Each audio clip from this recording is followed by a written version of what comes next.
It's a big day in Supreme Court today as a three-judge bench headed by none other than the Chief Justice of India is set to hear a batch of 38 petitions over the entire controversy that has now surrounded the NEET exam.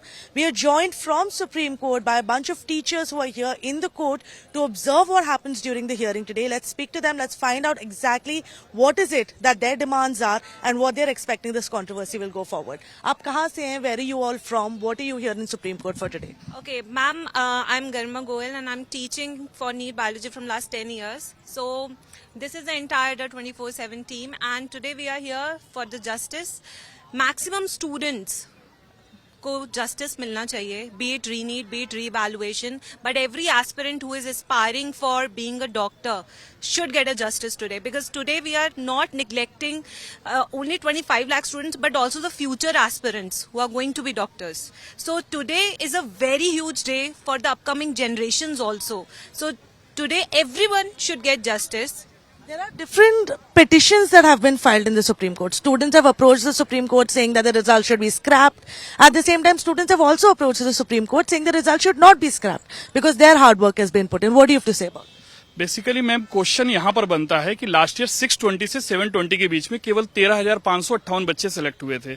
इस बार ये जो number है ये 58,500 के ऊपर का है। तो ये जो जंप आया है 500% का, तो ये तो क्वेश्चन बनाता है कि बच्चे बढ़ सकते हैं, 10% 20% ग्रोथ हो सकती है, लेकिन ये 500% ग्रोथ हो रही है, इसका मतलब दाल में कुछ काला है। इसीलिए बच्चे चाह रहे हैं, हम लोग भी चाह रहे हैं कि जो भी हो वो बच्चों के हित में ही कोई बेहतर फैसला आए। अगर रिजल्ट स्क्रैप हो जाते हैं तो बहुत सारे बच्चे जिनका जो पेपर लीक से शायद अफेक्ट ना हुए हों, जिन्होंने एक्चुअली हार्ड वर्क करके पूरा अपना एग्जाम दिया है, रिजल्ट्स आए हैं, उनकी मेहनत पे क्या इम्पैक्ट होगा अगर पूरा एग्जाम स्क्रैप हो जाता है? Actually, every student has to go through a very difficult phase before giving NEET. Even on the day of NEET, the student has to go 3 hours before or somewhere in the center.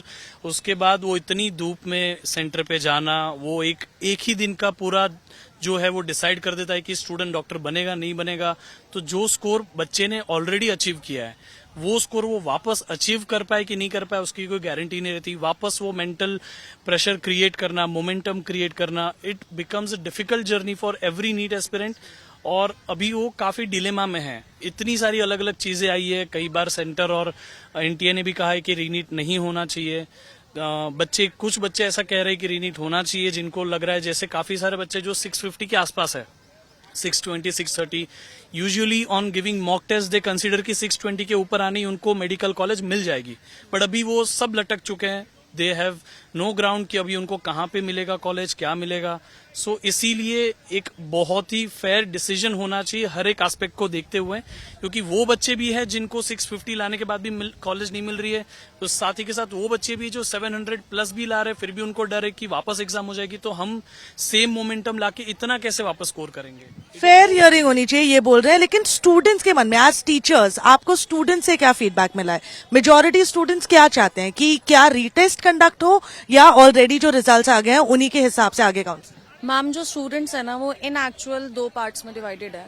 जो बच्चे के मेहनत करके, मतलब मेहनत सबने करी है, बट जिन बच्चों के आए हैं 705 नंबर आए, 650 से 720 के बीच में जिन बच्चों के नंबर आए हैं, वो बच्चा ऑब्वियसली बात है कि वो बच्चा नहीं चाहेगा रीनीट हो, क्योंकि एज सेट सर सेट की इतनी मेहनत पूरा साल भर, 2 साल 3 साल की मेहनत करके एक बच्चा वो नंबर स्कोर करता है, और हम जानते हैं एज टीचर कि इतना बड़ा नंबर लाना बहुत ज्यादा मुश्किल की बात है। और दूसरा सेट जो है जो 600 से 650 के बीच में, जहां पर पिछले साल तक 610 तक सीट मिल रही थी, इस बार नहीं मिलेगी, वो सेट ये चाहता है कि रीनीट होना चाहिए। ज्यादा स्टूडेंट्स क्या चाहते हैं, ज्यादा की डिमांड? मैक्सिमम स्टूडेंट अगर देखा जाए तो वो रीनीट नहीं चाह रहे हैं, ज्यादातर स्टूडेंट्स नहीं चाह रहे हैं। यहाँ पे आप परसेंटेज बाय द वे निकाल लीजिए, कितने चाहते हैं रीनीट, कितने नहीं चाहते हैं। यहाँ पे आयु हुए जितने बच्चे हैं उनसे अभी वोट करवा सकते हैं आप, कितने रीनीट चाहते हैं और कितने नहीं चाहते हैं। आपने एक ऐसा पढ़ाया था कि आपके बच्चे जो है 2 महीने में भूल गए।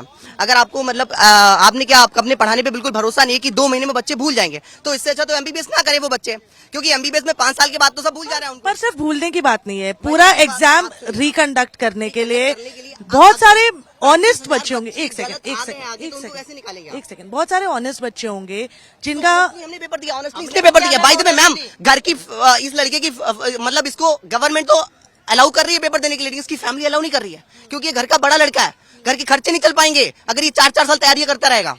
उसकी कौन सोच रहा है?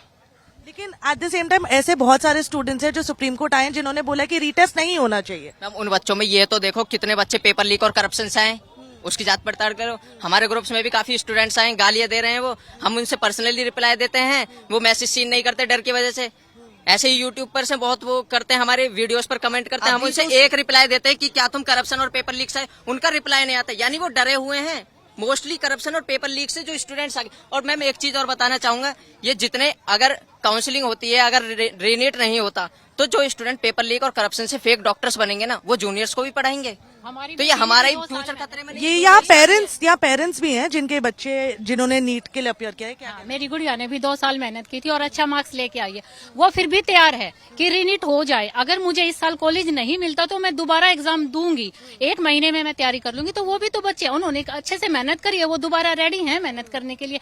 ऐसा नहीं है कि अगर रीनीट होगा तो वो पीछे हट जाएंगे, नहीं, वो तैयार है दोबारा से एग्जाम के लिए। ऐसे टाइम पे सुप्रीम कोर्ट ने जब काउंसलिंग पे स्टे डालने के लिए मना कर दिया था, तब उससे क्या इम्पैक्ट होता है इस पूरे केस? सबसे पहले तो गवर्नमेंट और एजेंसी के लिए हम लोगों का एक और क्वेश्चन है। पहले तो था कि हम 8 तारीख से पहले सीबीआई इंक्वायरी नहीं करेंगे, ईओयू ने रिपोर्ट दी, बोला कि आपसे क्वेश्चन करेंगे, तो डीजी चेंज कर दिया, रातों रात सीबीआई इंक्वायरी हो गई। फिर बोला काउंसलिंग पे स्टे तभी लगाएंगे जब कोर्ट बोलेगा, फिर अचानक काउंसलिंग क्यों रोक दी? मतलब कुछ गड़बड़ है। और सबसे पहली बात, काउंसलिंग नहीं रुकी है, नीट की काउंसलिंग से कहाँ स्टार्ट हुई? 6 तारीख से। मैं इस पर एक चीज बोलना, एक्चुअली काउंसलिंग की कोई ये कंफर्मेशन नहीं थी, एनटी अपनी तरफ से कुछ भी बोले जा रहा, कुछ भी।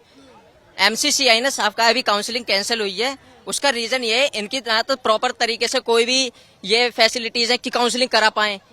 एनटीए सिर्फ बोले जा रहा है कि हम 8 तारीख को या 6 तारीख को काउंसलिंग स्टार्ट कर देंगे। कहाँ से स्टार्ट हो गई? कैंसिल करनी पड़ेगी। 50,000 गवर्नमेंट सीट है जिसमें 25,000 ओपन सीट है। अब न्यूज़पेपर में कोई डेटा प्रिंट होता है तो रिसर्च करके पूरी टीम प्रिंट करती है, ऐसे ही कहीं से उठा के नहीं कर देती है। और रिजल्ट के बाद ही एक डेटा प्रिंट हुआ था जिसमें अप्रोक्सीमेटली 25,000 बच्चों ने एक दिन की विंडो जो ओपन हुई थी उसमें अप्लाई किया। अब आप खुद सोचिए वो बच्चा कैसा होगा जो 2-3 साल से तैयारी कर रहा है और वो फॉर्म भरना भूल जाएगा 1 महीने में। सबसे बड़ी बात तो 25,000 बच्चे तो ऐसे ही ब्लैक लिस्टेड दिख रहे हैं, 25,000 और बच्चे वो अलग कोटा से आ जाते हैं। और 50,000 प्राइवेट सीट है, तो प्राइवेट सीट हम अफोर्ड ही नहीं कर पाएंगे। तो यहाँ पे जो बहुत सारे टीचर्स भी बोल रहे हैं कि बहुत कम बच्चे चाहते हैं कि रीनीट हो और बहुत ज्यादा बच्चे चाहते हैं रीनीट ना हो। तो यहाँ पे सबसे बड़ी बात, 25,000 ब्लैक लिस्टेड है, 25,000 करप्ट बनेंगे, 25,000 मान लेते उसमें से 10-20 ठीक होगा। और ये पहले अब नया लॉ बना है कि अगर डॉक्टर की लापरवाही से पेशेंट को कुछ होता है तो 10 साल की सजा। भाई डॉक्टर ही तुम ऐसे बनाओगे, सारे आने वाले टाइम में सबको जेल में डाल देना। तो क्या इस सब से सवाल एनटीए पे भी खड़े होते हैं? एज अ पेरेंट आपको क्या लगता है कि एनटीए जो एजेंसी है जो एग्जाम कंडक्ट करवाती है, क्या उन पे भी सवाल खड़े होते हैं कि वो कैसे पूरी प्रोसेस कंडक्ट करते हैं? मैम बिल्कुल सवाल खड़े होते हैं।